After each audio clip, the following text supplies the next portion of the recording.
부승찬 의원이 전 국방부 대변인이었잖아요. 네네. 예, 부승찬 의원, 국방부 대변인 이름이 부승찬 대변인 이렇게. 부대변인. 예, 그렇죠. 예. 부가 아닌데 정의였는데. 예, 부대변인이 이게 입에 익어서 지금은 의원이 됐습니다. 부승찬 의원이 페이스북에 어떤 시나리오를 제시했는데 이게 저는 그분의 이 페이스북을 보기 전에 다른 분한테도 비슷한 이야기, 비슷한 우려를 들었어요. 예, 그분이 꼭 점쟁이는 아닙니다.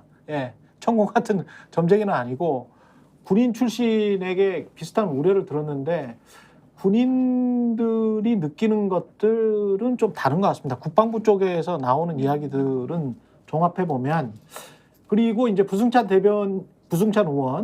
의원의 이 페북의 이야기를 좀 꼼꼼히 오늘 따져봐야 될 것 같아요. 이 천공 이야기는 일단 빼고 탈북단체 전단을 의도적으로 전단 살포를 의도적으로 막지 않고 있는 것 아니냐 이런 의혹을 지금 제기를 한 거고요.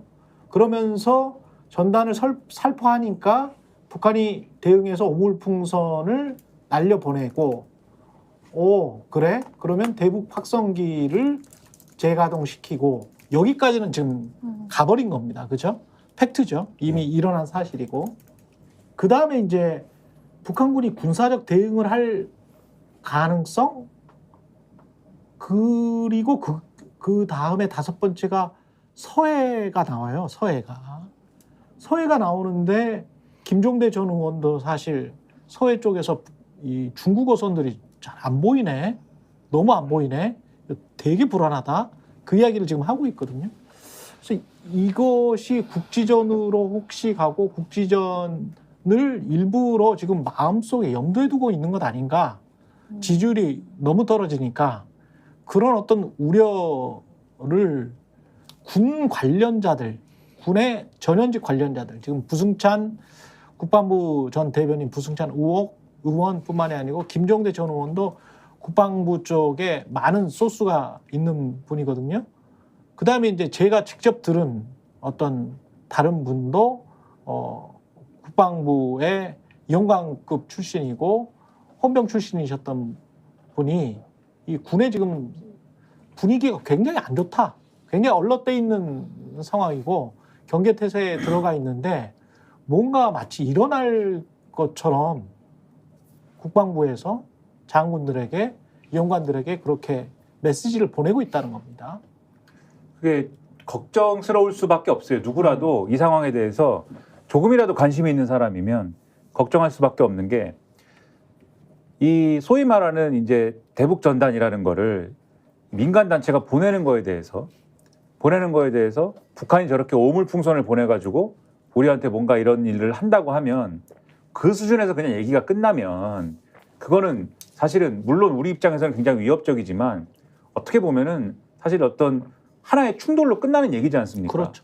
그러면 되는 건데 그게 아니라 지금 말씀하신 대로 이 민간 단체의 대북 전단 살포를 정부가 안 막아요. 막을 수 있거든요. 예. 자꾸 이제 그 과거에 이제 헌법재판소의 그 대북 전단 금지법 위헌 판단한 거에 근거를 들어서 표현의 자유이기 때문에 막을 수 없다라고 자꾸 주장하지만 표현의 자유이더라도 막는 거 많거든요. 그렇죠. 제가 이 동네에서 우통 벗고 고성방가하고 돌아다니면은 네. 경찰이 와서 왜 표현의 이러세요? 자유죠. 네, 저의 표현의 자유인데 네. 경찰이 와서 막습니다. 집에 가라고 그런단 말이에요. 부산저축은행과 관련해서 부산저축은행 사건을 일부러 덮은 것 아니냐라고 의혹을 제기했다가 그 표현의 자유를 사실 입틀막 당한 사람이 김민아나 저 같은 사람이죠. 그래서 예. 그런 예. 걸 막는단 말이에요. 표현의 자유를. 그러니까 예. 표현의 자유이기 때문에 못 막는다 이게 아니고 경찰권이 있으니까요. 그렇죠. 경찰이 가서 왜 이러세요 하면 돼요. 왜 이러세요 이러지 마세요. 예. 위험합니다. 그렇죠. 말리면 됩니다. 공고나 자제 공고를 하면 됩니다. 위험한 예. 행위이기 때문에 그렇죠. 이러지 말고 집에 가세요 하면 되는데 예. 안 한다. 예. 안 하기 때문에 계속 날린다는 것이고 행정지도라는 것도 있으니까. 그렇죠. 예. 날리면 북한은 뭔가 대응을 할 수밖에 없는데 대응을 또 하니까 그 오물풍선 또 날리니까 우리는 바로 대북 이제 방송, 대북 확성기 방송을 재개했다. 근데 지난번에도 말씀드렸듯이 2015년의 경우에는 대북 확성기 방송 재개하니까 북한이 포를 쏴버렸습니다. 그래서 이런 게 바로 이제 어떤 군사적 충돌로 이어질 수 있다는 가능성이 있음에도 그냥 대북 확성기 방송을 재개해버렸다. 요게 있고 그다음에 북한의 대응을 잘 보시면 오물풍선만 날린 게 아니고 서해상의 GPS 교란을 같이 했었단 말이에요. 근데 그 GPS 교란 왜 했냐면은 북한이 올해 들어서 계속 사실은 지난해까지 해서 계속 주장하고 있는 바가 있습니다. 뭐냐면 북이랑 남은 별개의 국가다를 계속 주장을 하고 있어요.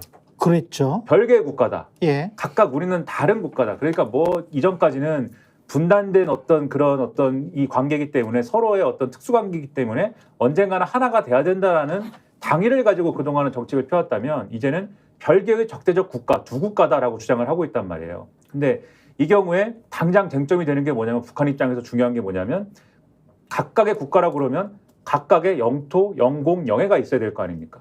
근데 그 경계선이 가장 불확실한 게 북한하고 남한이 겹쳐져 있는 곳, 맞대고 있는 곳이 그게 어디까지가 각자의 영공이고 영해고 영토인지가 불분명한 거잖아요. 지금 상황이. 특히 가장 이상한 데가 서해상입니다.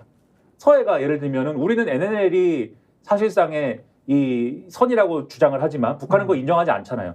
자기들만의 그 분계선이 또 있지 않습니까? 그렇죠. 그런 상황이기 때문에 거기서 계속 GPS 교란이나 이런 걸 통해서 뭔가 명분을 만들고 거기서 뭔가 군사행동을 통해서 뭔가 자신들의 영해를 주장하고자 하는 그러한 목적이나 목표가 있을 수가 있어요. 그리고 이 모든 게 이 대북전단 살포라는 걸 명분으로 해서 그걸 명분으로 해서 앞으로 이러저러한 어떤 반격을 가하겠다 내지는 어떤 행보로 가겠다라는 로드맵을 북한이 갖고 있을 가능성이 있거든요. 그리고 그 로드맵에는 반드시 우리가 뭔가 강경 대응한다. 뭔가 이 확성기 방송을 재개한다. 또는 군사훈련을 한다. 지금 서해상에서 군사훈련 한다는 거 아닙니까? 군사분계선 일대에서 한다는 거 아니에요? 그렇죠. 그런 걸 한다는 게 다 들어있을 건데 그대로 간다라는 거는 우리가 그 북한이 아마도 예상하고 있을 그러한 방향으로 한치도 벗어나지 않고 간다라는 거는 결국은 군사적 충돌이 일어날 수도 있는 방향으로 간다는 것을 전제하고 있는 거 아니겠습니까? 그렇게 보면 지금 말씀하신 대로 군 내부에서는 이 충돌도 일어날 수 있는 상황이니까 각오를 단단히 하고 지금 준비를 단단히 해라라는 분위기가 팽배하는 건 당연한 거고 실제로 국방부 장관이 그런 지시를 내린 그렇죠. 겁니다. 경계태세 강화해라. 그렇죠. 예. 그리고 그러한 지시를 그러한 방향으로 전국을 몰고 가는 이유라고 하면 당연히 뭔가 대통령실이나 대통령의 레벨에서는 뭔가 정무적인 판단이 있는 거 아니야? 그렇죠. 얘기가 이렇게 이어질 수밖에 없다. 그렇죠. 그러니까 지금 상황이 우리 김민하 평론가님 말씀하신 것처럼 굉장히 엄중합니다. 그리고 아까 그 페이스북 글에서도 이제 계엄령 얘기까지 나올 정도인 건데, 예. 그러니까 왜냐하면은 오물풍선이 원래 뭐 때문에 일어났습니까? 그러니까 대북 그 전단지 살포 때문이고 이거를 막을 수 있는 여러 가지 헌법재판소 결정 이후에도 방법이 있는데도 정부에서 계속 수수방관을 일부러 그러는 것처럼 했단 말입니다. 그래서 결국에는 이제 확성기 방송을 할 수밖에 없는 상황까지 왔어요. 지난번에 오물풍선 이제 다시 보내면 우리 확성기 방송 하겠다고 했는데 다시 주말 동안 다시 왔기 때문에 그리고 9.19 합의 그 남북 간의 직접적인 군사 충돌을 막을 수 있는 그 굉장히 우리가 안전망으로 갖고 있었던 거 효력 정지 벌써 해버렸지 않습니까? 예. 국무회의에서 해버렸어요. 그러니까 아무런 중간에 완충지대가 없는 겁니다. 이제 그러면 남은 건 뭐냐? 군사 충돌 위험성이 굉장히 높아진 상황이에요. 근데 계엄령 조건은 국회가 전혀 개입하지 않아도 되고 대통령이 국무회의만 거치면 그러면 바로 이 전시 상황에서는 그러니까 국가 대 국가 간의 충돌 또는 어떤 무력 단체가 그게 북한을 의미하는 거죠. 무력 단체의 군사 도발이 있어서 전쟁이 발생한 이후 전쟁이나 사변이 발생한 이후면 국무회의만 거쳐서 대통령이 바로 발령을 할 수 있게 돼 있단 말입니다. 국무회의만 거쳐서? 네, 그러니까 행정부가 그냥 발령할 수 있는 거예요. 대신 이제 스픽스는 말하는 언론입니다. 대세는 유튜브, 그중에서 스픽스. 좋아요, 댓글, 구독, 알림 설정. 여러분이 저희를 사랑해 주시고 우리가 여러분을 사랑하는 4가지 방법입니다.